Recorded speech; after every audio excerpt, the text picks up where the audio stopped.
Ada sebuah kisah di dalam Alkitab dan kisah ini sungguh menarik untuk kita pelajari pagi ini berkaitan dengan memberi persembahan. Mari kita lihat di dalam Kisah Para Rasul pasalnya yang keempat, ayatnya yang ke-32 sampai dengan ayatnya yang ke-37.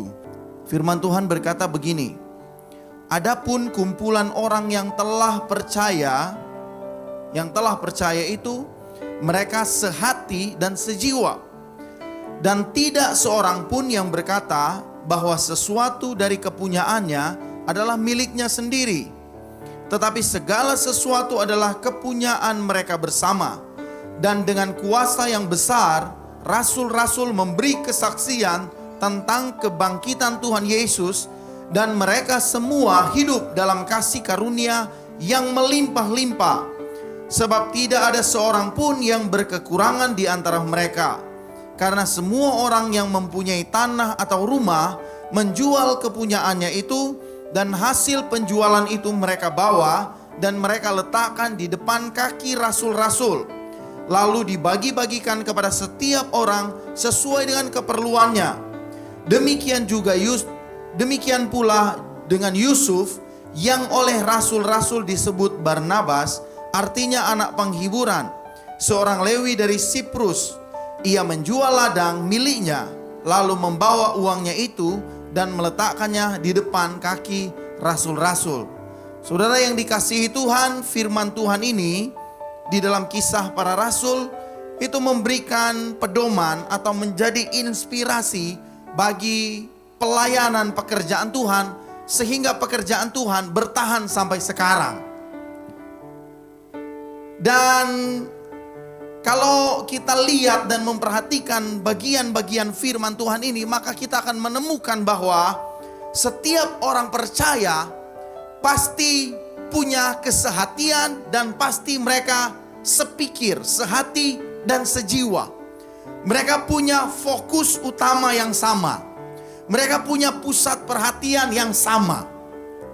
Pusatnya apa? Pusatnya adalah jiwa-jiwa dimenangkan bagi Tuhan. Kalau kita baca Kisah Para Rasul pasalnya yang kedua, ketiga, dan kemudian Kisah Para Rasul setelah Kisah Para Rasul keempat, kita akan menemukan bahwa semua orang yang menjadi percaya mereka bersatu. Dan tiap-tiap hari Tuhan menambah jumlah mereka dengan orang yang diselamatkan. Fokus utama dari orang yang sehati dan sepikir, sejiwa di dalam pelayanan, mereka punya fokus untuk jiwa-jiwa diselamatkan.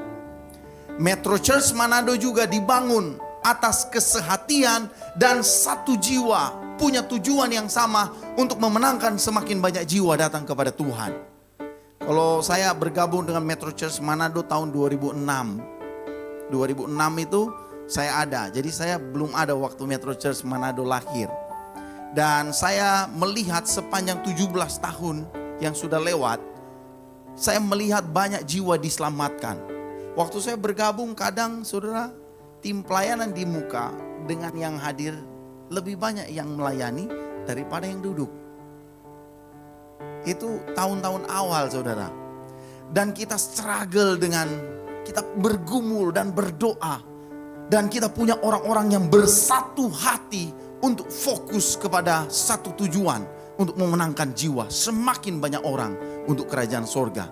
Dan sekarang kita punya 4 satelit. Luar biasa saudara. Kalau tidak ada kesatuan hati, satu jiwa, maka pekerjaan Tuhan tidak akan maju. Tapi karena ada orang yang sehati dan sejiwa, kemudian menyerahkan apa yang mereka miliki untuk pelayanan pekerjaan Tuhan, maka Metro Church akan terus maju. Dan saya berdoa supaya kesatuan hati dan satu jiwa ini akan terus hidup di dalam pekerjaan Tuhan. Supaya orang akan melihat gereja MCM akan menjadi gereja apa?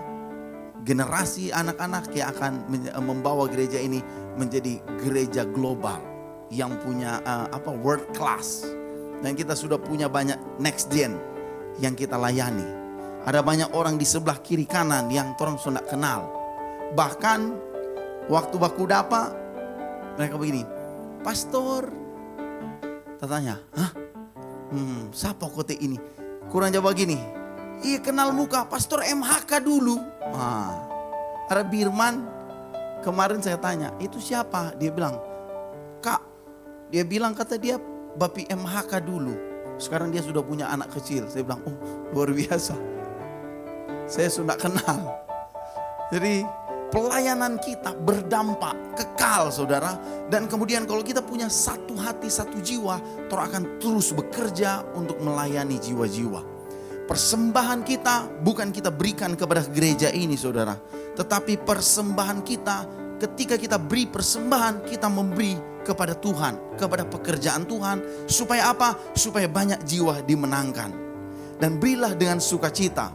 Karena Anda tahu bahwa ketika Anda memberikan persembahan, Anda sedang menyukakan hati Tuhan. Karena makanan kesukaan Tuhan adalah jiwa-jiwa. Bukan ikan goreng kata. Apa ikan goreng atau ikan bakar? Bukan, tetapi jiwa diselamatkan. Mari kita punya fokus yang sama supaya ketika kita memberikan persembahan, kita membawa dengan penuh penghormatan, kerendahan hati dan sukacita memberi bagi pekerjaan Tuhan. Tuhan Yesus memberkati persembahan kita.